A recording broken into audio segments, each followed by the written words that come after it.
Someone left your life recently, and the confusing part is, they were not supposed to be a good person in your story. They were supposed to be your person, your friend, your partner, your family member, someone you trusted completely. And now, they are gone. And instead of feeling relieved, you feel devastated. You keep replaying the conversations. You wonder what you did wrong. You miss them, even though part of you knows the relationship was hurting you. And somewhere in the middle of all of that confusion, you wonder, where is God in this? Why would He let someone that important walk out of my life?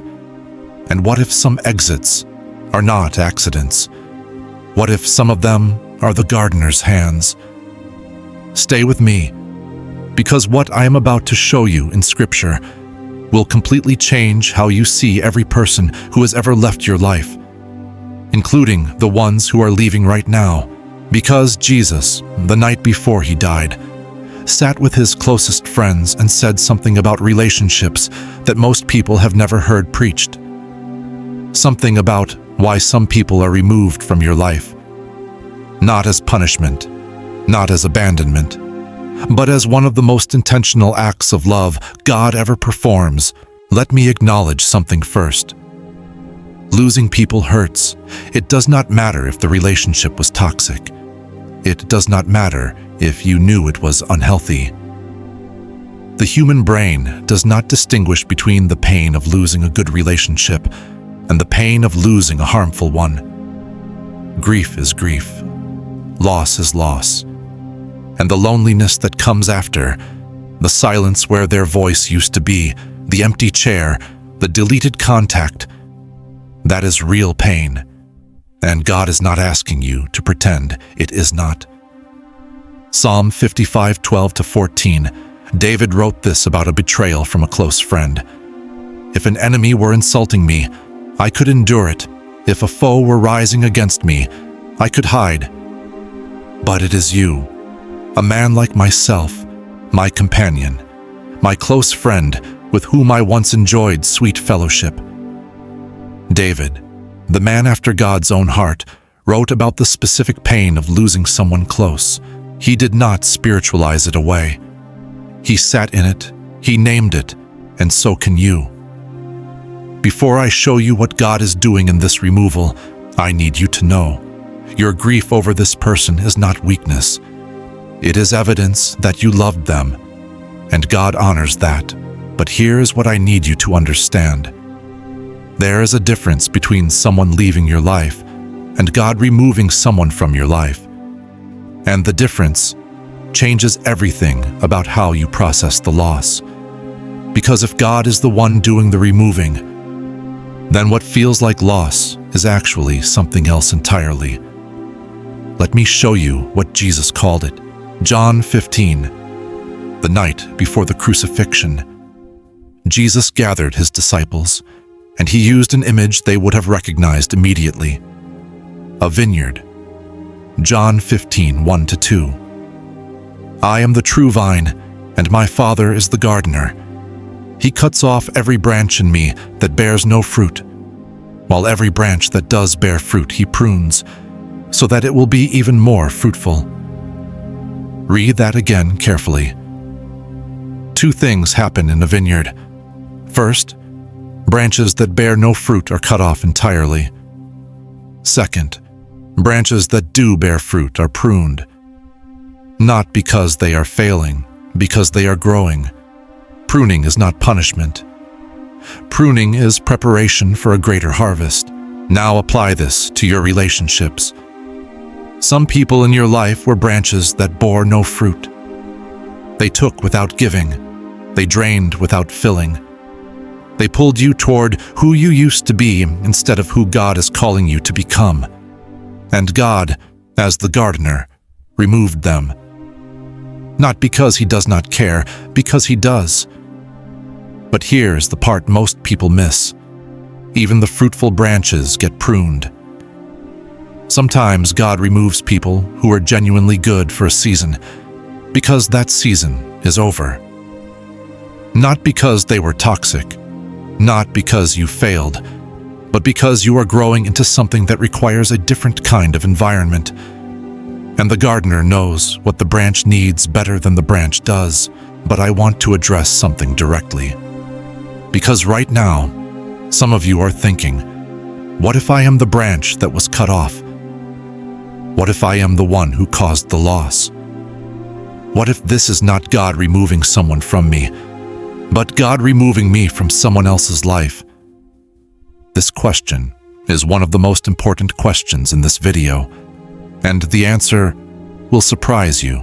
Before I answer that, if you are watching this and you have recently lost someone or felt someone pulling away, type "I am being pruned" in the comments, because I want you to know you are not alone in this garden, and what God is doing in your life right now is not what it looks like from the inside of the pain. Here's the truth that took me a long time to sit with. Sometimes we are not the branch being pruned. Sometimes we are the branch that needed to be removed from someone else's vine so that they could grow into what God called them to be. And that is not failure. That is also grace. Think about Barnabas and Paul, Acts 15:36-40. Paul and Barnabas, the greatest missionary team in the early church, had a disagreement, a sharp one. The Bible calls it a sharp disagreement. It was about John Mark, a young man who had abandoned the mission once before. Barnabas wanted to give him another chance. Paul did not, and they separated. The friendship ended. The partnership dissolved. And what happened next was not a tragedy. Barnabas took John Mark and sailed to Cyprus. Paul took Silas and went through Syria and Cilicia, 2 missions instead of 1. The separation that felt like failure doubled the reach of the gospel. And later, Paul himself would write about John Mark. He is helpful to me in my ministry. 2 Timothy 4:11. The very person the separation was about became someone Paul trusted. The very person he separated from Barnabas over became someone Paul valued. The pruning, the painful separation, positioned everyone involved for greater fruit. What feels like the end of a relationship may be God repositioning everyone involved for a greater harvest, including you. Now I want to give you 4 signs that what you are experiencing is God's pruning and not just ordinary loss. Because there is a difference, and knowing the difference will change how you walk through the next season. And the 4th sign is the one most people completely overlook, but it is the most important one. Sign number 1. The relationship consistently pulled you away from who you are. Not just disagreements, not just hard seasons, but a consistent pattern of leaving that person's presence feeling smaller, less yourself, more anxious, less like who God made you. Pruning relationships do not make you smaller. Their removal, over time, makes you more. Sign number 2. You prayed about it, and peace came with the distance. This is one of the most underrated signs. When a relationship ends and you feel, after the grief settles, a quiet peace you had not felt in a long time. That peace is not your heart hardening. It is your nervous system finally exhaling. Philippians 4:7. The peace of God, which transcends all understanding, will guard your hearts and minds. If God's peace followed the removal, pay attention to that. Sign number 3. New doors opened after the door closed. This is the Barnabas and Paul pattern. When one relationship ended, 2 missions began. Look at your life in the months after a significant relationship ended. Were there new opportunities, new connections, new versions of yourself that began to emerge? God is the gardener, and gardeners do not prune without a harvest in mind. Sign number 4, and this is the one I want you to sit with longest. The removal revealed what you were using that relationship to avoid. This is the hardest one. Because some relationships, even toxic ones, serve a function. They fill silence that God is trying to speak into.